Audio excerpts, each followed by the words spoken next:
mes chers élèves, je souhaite que vous allez bien.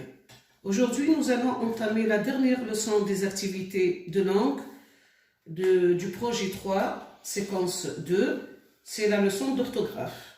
Ouvrez votre livre. Ouvrez le livre, page 170. Observez le texte. Je vais vous le lire. Alors, 10 conseils énergie.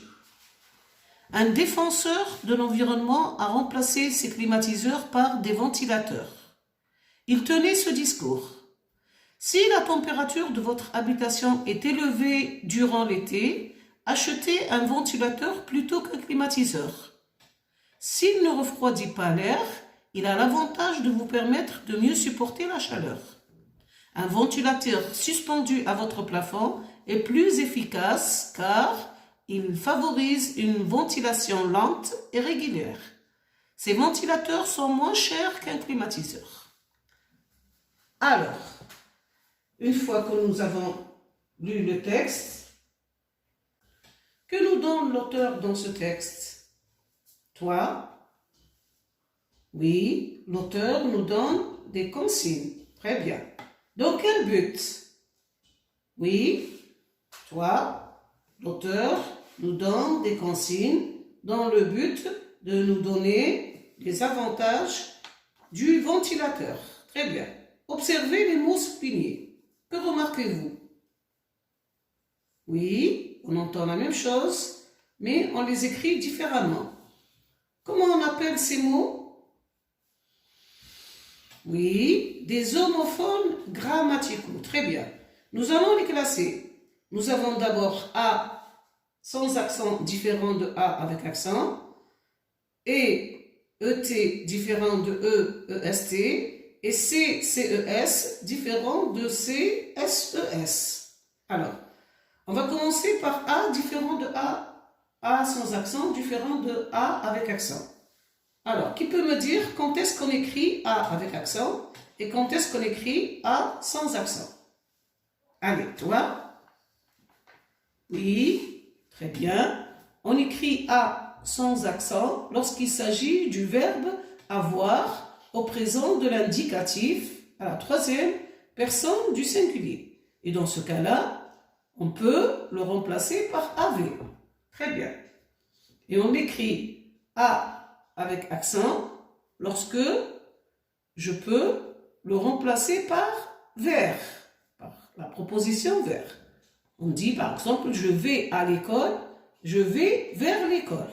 Très bien.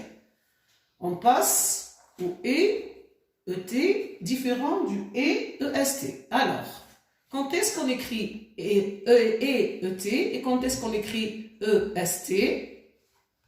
Oui, toi, on écrit, oui, EST lorsqu'il s'agit du verbe être et que je peux le remplacer par été.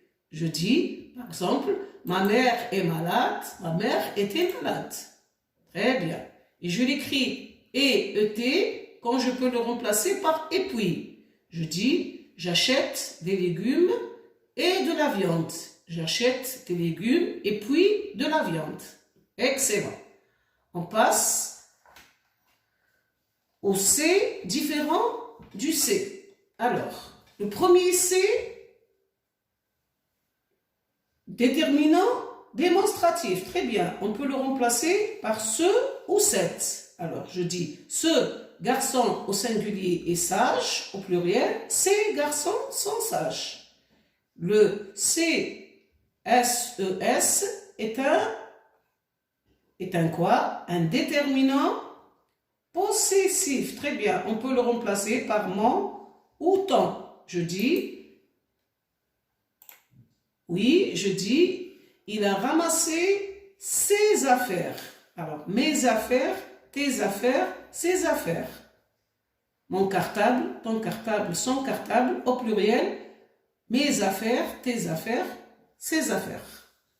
Voilà, c'est une leçon facile. Alors, nous allons passer directement aux exercices. Nous allons faire un exercice avec le A avec accent et A sans accent, un autre avec le ET et EST, et le dernier avec le CES et c'est S-E-S.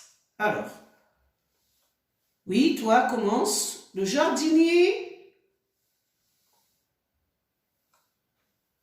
a, dans la remise de son jardin, des produits non polluants. Ici, a est un verbe. Il s'agit de l'auxiliaire avoir. Donc, je l'écris très bien, sans accent. Maintenant, la température de votre habitation à 20 degrés maximum.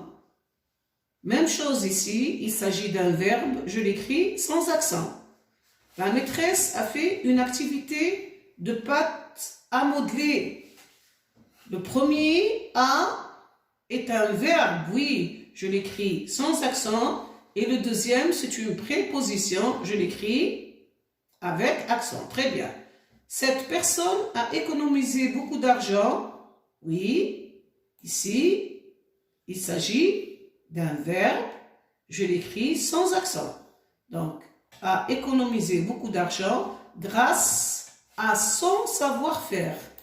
Ici, le deuxième A, oui, je l'écris avec accent. Excellent. Deuxième exercice, complète avec EST ou EET. Alors, on commence. Il est 10 heures du matin. Et est un verbe, je l'écris EST. Très bien. Éteignez vos lumières et profitez des lumières. Et le deuxième, je l'écris ET parce que je peux le remplacer par et puis. Deuxième phrase, il est indispensable de préserver l'environnement. Oui, le premier, c'est le verbe être au présent de l'indicatif. Je peux le remplacer par était et dire il était indispensable de préserver l'environnement. Donc je l'écris EST. Et de protéger les animaux en voie de disparition. Le deuxième est, je l'écris ET. Dernier exercice, je complète avec C ou C. Alors, on commence la phrase avec un C majuscule. C'est le premier, oui, c'est l'adjectif démonstratif. Et je dis, ces nouvelles technologies permettent une meilleure hygiène de vie. Donc, C-E-S. Deuxième phrase, durant le week-end, mon père se rend à la ferme de ses amis. Donc, mes amis, tes amis, ses amis, S-E-S. Pour acheter des légumes biologiques. Excellent. L'avant-dernière phrase, ces derniers jours, c'est déterminant possessif, oui, C-E-S. Ces derniers jours, Mourad était inquiet pour la santé de ses parents. Mes parents, tes parents, ses parents. Donc le deuxième, S-E-S. Dernier exemple, ces incendies, oui, adjectif démonstratif, C-E-S, détruisent la forêt et ses habitants. Ses habitants, S-E-S. La leçon est facile. Je vous demanderai, s'il vous plaît, à la maison de préparer la dictée et de demander à un membre de votre famille de vous aider à la faire, de corriger vos fautes au stylo vert et de recommencer plusieurs fois afin que vous ne puissiez plus faire de fautes. Elle est courte et facile. Durant les vacances, mon grand-père nous a toujours tenu ses propos. Dès midi, fermez les volets. Quand la température extérieure est plus basse qu'à l'intérieur, ouvrez les fenêtres tôt le matin. Bien. Donc, vous avez vu ici que dans la dictée, vous avez les homophones étudiés. Donc, vous allez essayer de la relire plusieurs fois et de vous faire aider par un membre de votre famille. Et je vous souhaite beaucoup de courage. Je vous remercie et à très bientôt.